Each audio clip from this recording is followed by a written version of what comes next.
Hi, I welcome you all in this new video tutorial of some applications of trigonometry.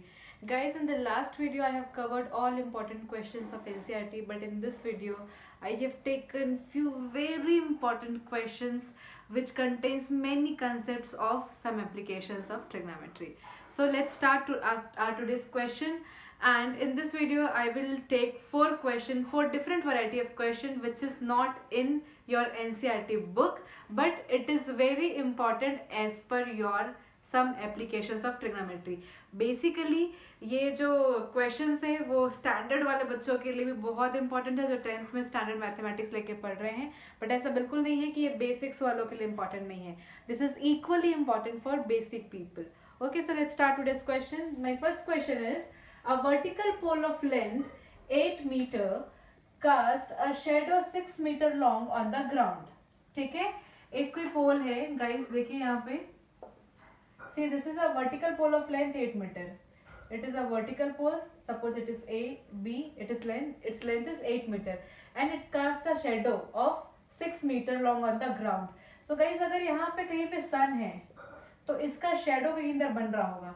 तो ये जो shadow की जो length है, अपन ऐसे खड़े होते हैं तो नीचे हमारी शेडो बनती है ना, कहाँ पे, ग्राउंड में शेडो बनती है ना, तो ये ग्राउंड लेवल है. तो ये जो पोल है आपका ए बी, ये जो पोल है आपका ए बी, इसका शेडो बन रहा है यहाँ पे. तो मैंने बी सी को क्या बना दिया, shadow. B C is my shadow and A B is my what, pole. तो ये जो शेडो बन रहा है इसकी length is also given how much, 6 metre. And अब क्या है, इसको ऐसे मीट कर लेते हैं यहाँ, है ना, ऐसे मिला के रख दो इसको. इट इज 90 डिग्री, क्योंकि पोल तो कैसा होगा, वर्टिकल होगा ना, एकदम स्ट्रेट 90 डिग्री पे. ठीक है. Now and at the same time a tower cast a shadow. देखो सेम टाइम बोल रहा है, उसी टाइम पे एक कोई टावर है. Here any tower which is 30 meter long. It is quite long. It is 30 meter long. Suppose it is E and F. So my EF is representing tower, and same time है तो ये जो सन है वो यहीं पे ही होगा, एंड इसका जो शेडो है वो यहाँ पे ग्राउंड में कहीं बन रहा होगा. ई एफ मैंने लिखा था, सपोज इट इज जी, और मैं इसको भी मीट करवा रही हूँ. ठीक है. So my F G is nothing but the shadow of tower. Shadow of tower. Get it. ठीक है. तो ये जो सेम टाइम लिखा है ना, it is very important in this question. ठीक है. And at the same time a tower cast a shadow of 30 metre long. मेरे से गलती हो गई टावर की हाइट नहीं तो शेडो की हाइट है 30 मीटर. ठीक है. Find the height of the tower. मुझे हाइट ऑफ द टावर ये जो है वो फाइंड आउट करना है. ठीक है. अब बहुत ध्यान से देखो, आपको इतना तो समझ में आ गया होगा पहले ही क्वेश्चन से कि मैम हमने ये वाला क्वेश्चन तो एनसीईआरटी में नहीं देखा है, या अभी हमने आपके पहले 2 वीडियो में ये क्वेश्चन ऐसे क्वेश्चंस नहीं लगाए हैं. ऑब्वियसली इसीलिए तो लिया हुआ है नया क्वेश्चन. ठीक है. तो अब देखो गाइस, इन दोनों क्वेश्चन में अगर मैं सिमिलैरिटी ऑफ ट्राइंगल का फिनोमेना यूज करूं, इसको आप डॉटेड ना करके डार्क लाइन कर देना. ठीक है ना, क्योंकि अपन राइट एंगल ट्राइंगल को पढ़ रहे हैं. Now you can see that angle B is equal to angle F. अगर मैं इसको एंगल नंबर 1 और इसको एंगल नंबर 2 लिख दूं, ठीक है, and I am taking it as angle number 3 and it is as angle number 4, so that मेरे को ई एफ जी ऐसा मत लिखना पड़े बार बार. ठीक है. So you can very well see that angle 1 is equal to angle 2 each 90. Angle 1 is equal to angle 2 each 90. आप यहाँ पे लिख लीजिए in triangle ABC and in triangle E F G. ठीक है, क्योंकि मेरा यहीं पे लिखा है, यहाँ पे स्पेस नहीं छोड़ा मैंने, तो मैंने नहीं लिखा है. In triangle ABC and in triangle E F G, angle 1 is equal to angle 2 each 90 degree, and angle 3 is equal to angle 4. Angle 3 is equal to angle 4. Why so? Because sun, क्या लिखूं इसको, reflection of sun at the same time, ऐसा लिख सकते हो, reflection of sun at the same time, या image formed by sun लिखो. Reflection नहीं होगा ये, इमेज फॉर्म्ड बाय, इमेज और shadow formed by sun at the same time. Shadow formed by sun at the same time will have same inclination. ठीक है. एक ही time पे बात हो रही है. ठीक. तो ये इसकी हाइट के अकॉर्डिंग ये छोटा या बड़ा हो सकता है. Length of shadow can be big और लेस, ठीक है, शॉर्टर और लार्जर, ऐसा हो सकता है अपने पास में। बट ये जो एंगल बनेगा ना, ये वाला एंगल, ये एंगल क्या होगा, सेम होगा, क्योंकि आपका सन की जो बात हो रही है वो उसी टाइम पे बात हो रही है।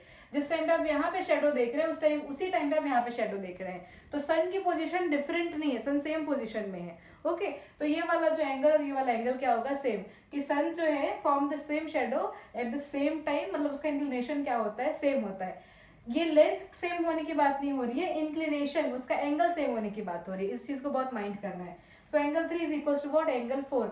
Now you can say by a similarity, by angle similarity, by angle similarity, triangle ABC is similar to triangle GEF।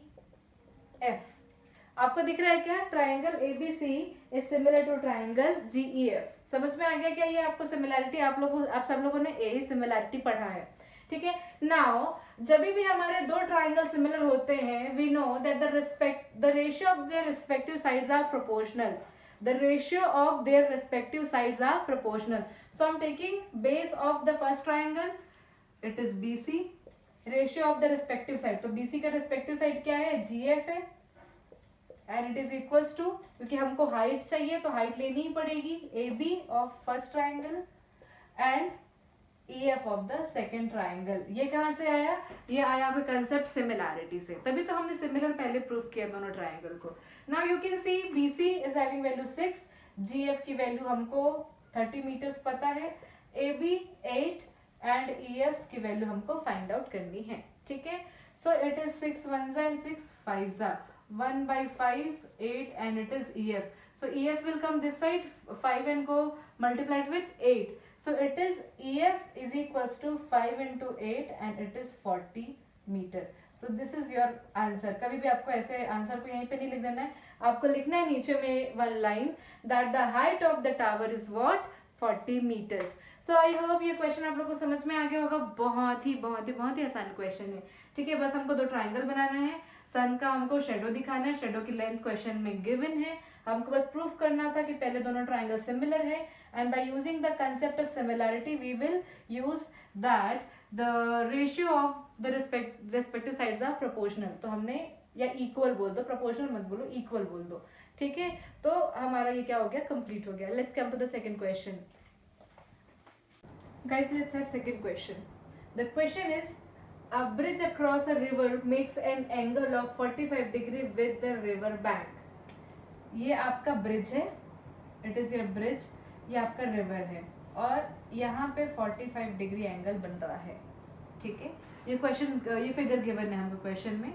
आप ऐसे रिवर इमेजिन करो, उसके ऊपर से ब्रिज बनी होती है, रिवर तो नीचे बहता होता है, ये रिवर नीचे बह रहा है और ये ब्रिज ऊपर से ऐसे बनी हुई है। आप सभी ने कभी ट्रेन से या कभी ऐसे नॉर्मली ट्रैवल किया होगा तो आपने देखा होगा नीचे से रिवर ऐसे फ्लो होती है और ऊपर क्या होता है, ब्रिज होता है, ठीक है। तो ऐसा नहीं है कि पूरा जहाँ जहाँ रिवर जा रही है वहाँ, तो रिवर ऐसे फ्लो हो रही है और ब्रिज ऐसे बना होता है थोड़े से उसके एरिया में, जहाँ से आपकी कोई भी कार या बस से वो बाईपास हो सके, है ना, कि आप लोग सब नदी में तैर के निकल जाते हो। अब आप लोग सुपर वुमेन और मैन और सुपर बॉय और गर्ल हो गए तो निकल भी जाते हो, कि मैं नहीं निकल पाती, इसलिए ब्रिज वाला क्वेश्चन करवा रही हूँ, ठीक है। सी, यहाँ पे क्या हुआ है, अ bridge across a river makes an angle of 45 degree with the river, ठीक है। इट इज योर ब्रिज, नीचे वाला ये जो है जहाँ पे मैंने वाटर बनाया है, इट इज रिवर, और ये जो ब्रिज है इससे 45 डिग्री बना रहा है, ठीक है, रिवर बैंक से। If the length of the bridge across the river is 150 metre, इस लाइन को समझना है ना, अक्रॉस द रिवर। देखो गाइस, ब्रिज तो काफी लंबा हो सकता है, ऐसे इधर भी हो सकता है, इधर भी हो सकता है, पर आपका इतना ही रिवर है ना, रिवर ऐसे फ्लो हो रहा है, इधर उधर फ्लो हो रहा है, तो यहाँ से यहाँ तक की लेंथ की बात हुई है, अक्रॉस द रिवर। रिवर के पास में कितना है, उसका लेंथ 150 मीटर है। What is the width of the river, अब ये जो विड्थ है रिवर की वो मेरे को फाइंड आउट करनी है, ये जो है ना, it is width of the river, ये मेरे को फाइंड आउट करनी है। तो आप थोड़ा सा देखना, अगर मैं यहाँ पे एक लाइन ऐसे सीधी बना दूं, so that I can find out the width of the river. So you can see this is nothing but a right angle triangle which is looking like this, which looks like this, 45 degree ये हो गया, this is 150 meter, and suppose it is A, it is B, it is C, so I need to find out the value of AB, which is nothing but the width of the river. So guys, I need to find out the value of perpendicular and I have given with the value of hypotenuse.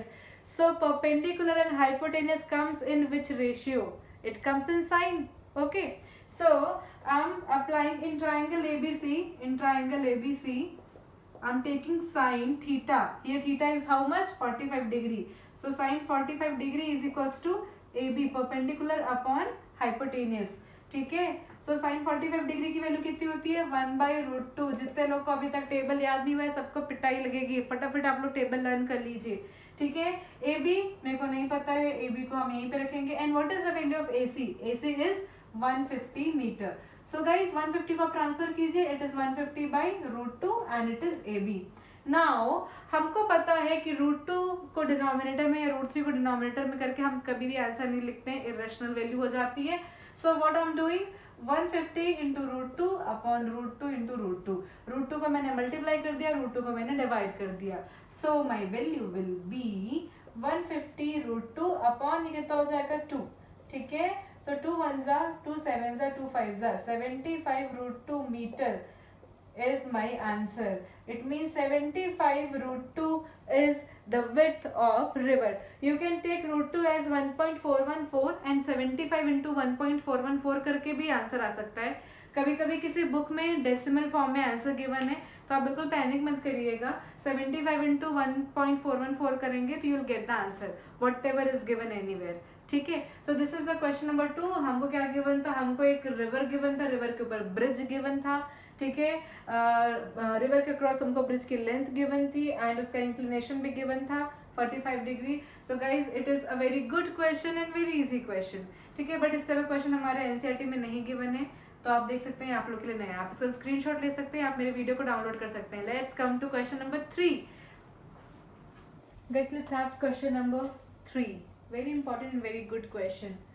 The length of a string between a kite and a point on the roof of the building 10 meter high is 180 meter.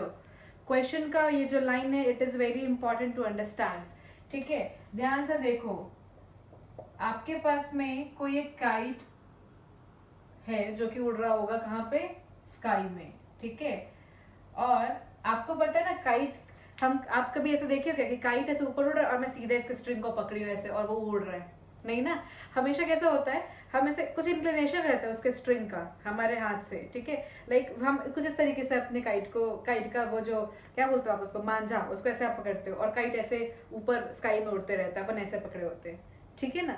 अब क्या करेंगे अपन, हमको बोला हुआ है एक तो kite के हाइट के बारे में कुछ बात हुई है, स्ट्रिंग की लेंथ के बारे में और बिल्डिंग के बारे में बात हुई है.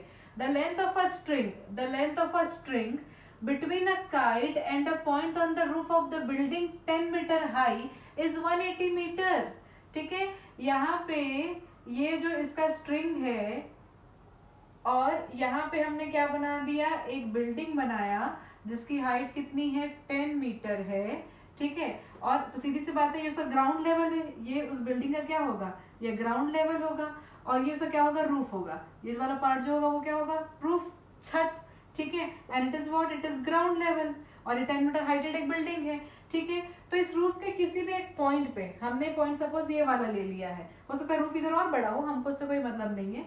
ये वाले पॉइंट से this the length of a string कितना है? 180 मीटर. यहाँ से यहाँ तक की वैल्यू कितनी है? 180 मीटर. सपोज इस काइट को मैंने, इस पॉइंट को मैंने के रिप्रेजेंट कर दिया. ठीक है. यहाँ पे मैंने ले लिया बिल्डिंग का बी, या आप इसको आर ले लीजिए क्योंकि ये रूफ है, और आप इसको जी ले लीजिए क्योंकि ये ग्राउंड है. ठीक है. और हमको बोला है, ये मेरे ख्याल आपको समझ में आ गया होगा. This is the building 10 metre high, this is 180 metre length of string of kite.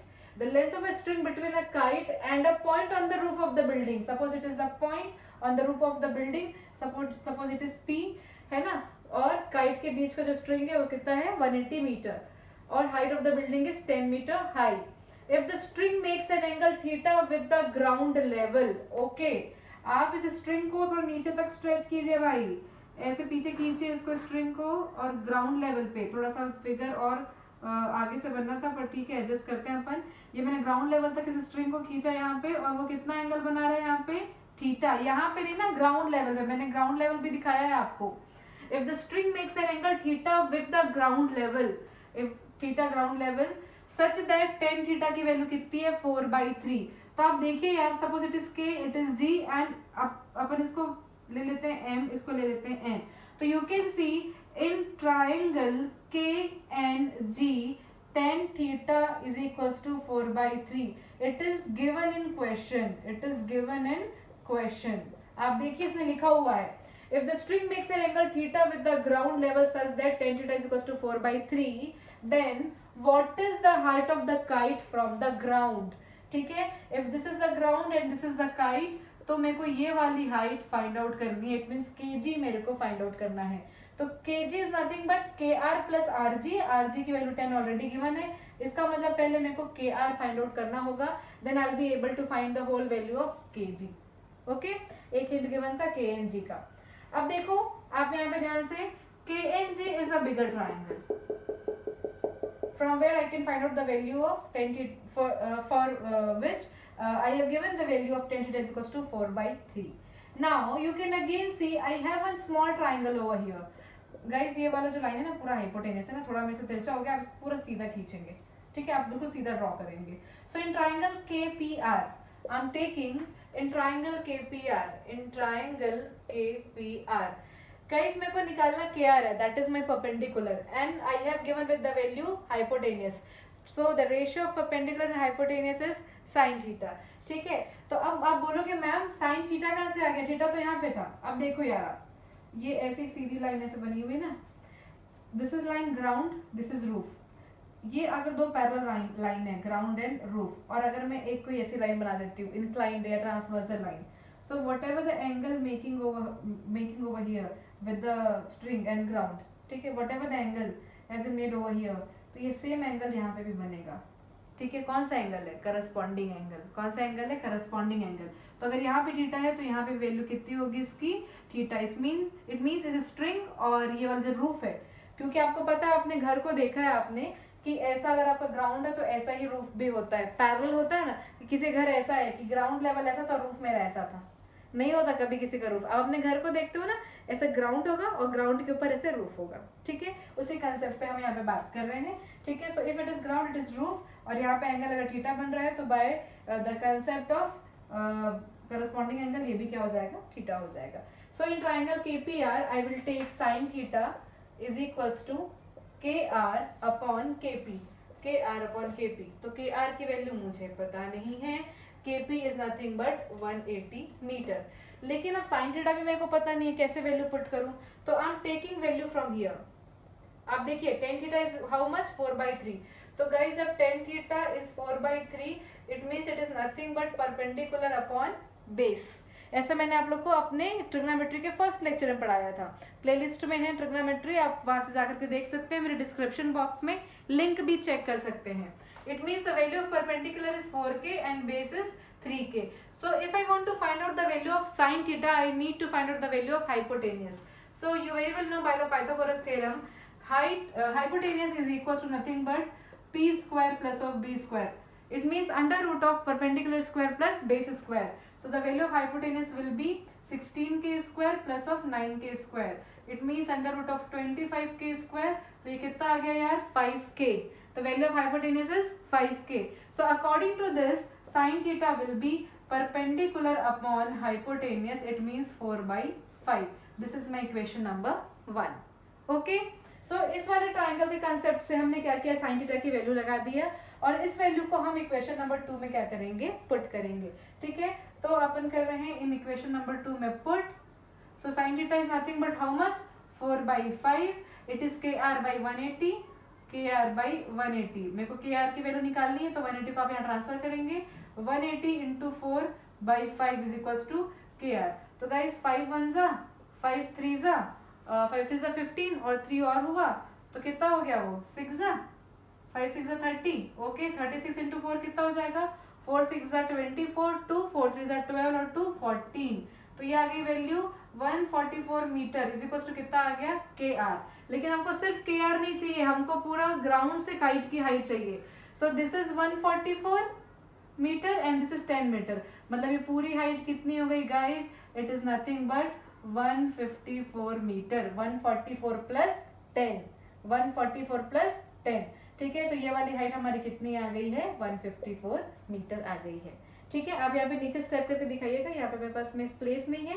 आप लिखेंगे कि height of the kite from the ground is equal to kg and that is nothing but kr plus rg।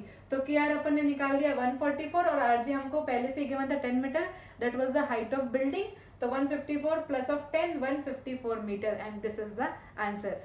ये question बहुत ही शानदार, जानदार, बहुत ही अच्छा है। आप सभी इसको अपनी कॉपी में जरूर सॉल्व करिए, जो भी आज के हम वीडियो में डिस्कस कर रहे हैं। एक last question, last but not the least, very interesting. आप देखिए क्वेश्चन नंबर 4 अभी हमारे बोर्ड पे। ठीक है, इसको मैं रब कर रही हूँ। This is the fourth question, fourth very important. देखने से लग रहा होगा कुछ मेरे को ऐसा प्रूव करना है, लग रहा है ना टफ? नहीं है टफ, अभी समझने की कोशिश करते हैं। ठीक है, the question is if the angle of elevation of a cloud, देखो भाई कहाँ क्वेश्चन आ गया, क्लाउड से क्वेश्चन आ गया। अभी तक तो हम सिर्फ काइट में थे, अब क्लाउड में पहुंच गए। ठीक है, if the angle of elevation of a cloud from a point h metre above a lake is alpha and the angle of depression of its reflection in the lake is beta. देखो angle of elevation, angle of depression, ठीक है, lake, ये सब कुछ angle of elevation, angle of depression हमने some of applications of trigonometry के part 1 में आप लोग को बताया था। ठीक है, हमने पढ़ा था साथ में। अब क्लाउड और लेक वाला कुछ कंसेप्ट है, इसको आप लोग समझिएगा ध्यान से।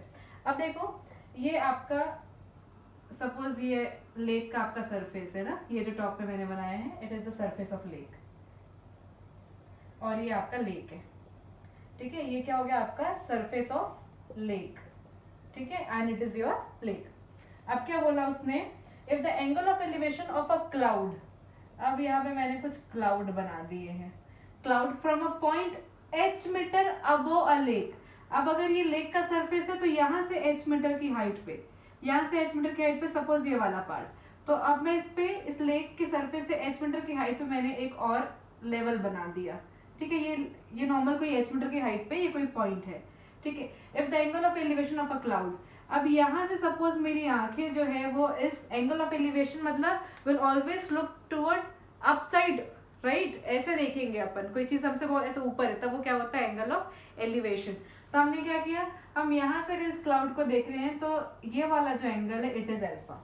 ठीक है, if the angle of elevation of a cloud from a point h metre above a lake is alpha, from a point h metre above a lake, ठीक है, h metre above a lake is what, alpha, and angle of depression of its reflection in the lake is beta. अब देखो suppose ना ये जो आपका cloud है उसका कुछ रिफ्लेक्शन यहाँ पे बन रहा होगा, है ना, रिफ्लेक्शन, यू अंडरस्टैंड, इसका कुछ इमेज यहाँ पे बन रहा होगा, इमेज भी तो सेम टाइप का बनाना चाहिए मेरे को।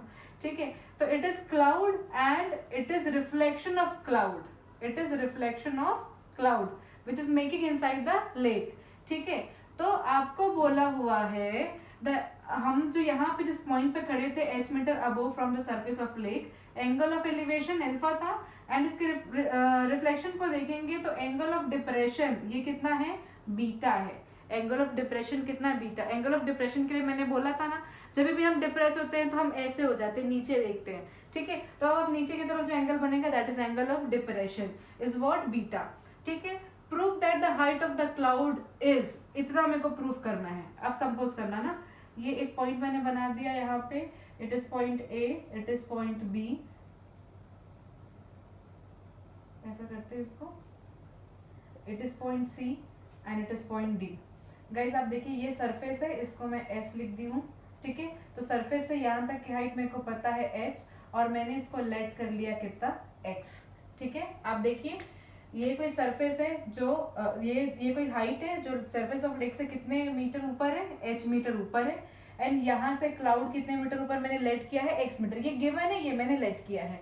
तो देखिए इस सरफेस से आपका हाइट ऑफ द क्लाउड कितना हो गया गाइस, x प्लस एच हुआ।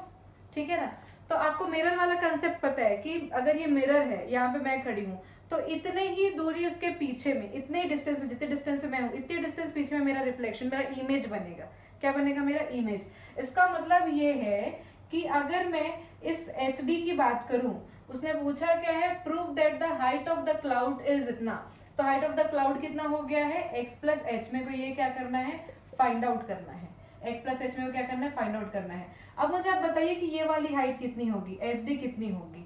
तो इस सरफेस से अगर मेरे क्लाउड की हाइट x प्लस एच है तो ऑब्वियसली ये भी कितना होगा, रिफ्लेक्शन भी अंदर कितना होगा, x प्लस एच ही होगा।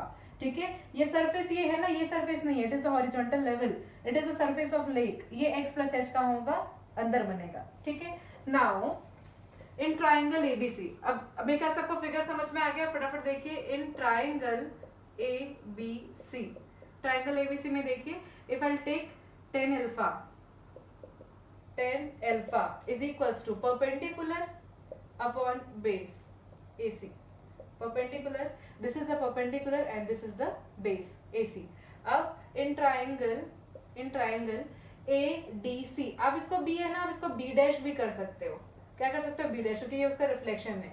A B डैश C, सबको दिख रहा है यहाँ से, ये हो गया आपका tan beta, tan beta guys, ये वाला आपका परपेंडिकुलर हुआ, H x plus H, H plus x plus H हुआ ना।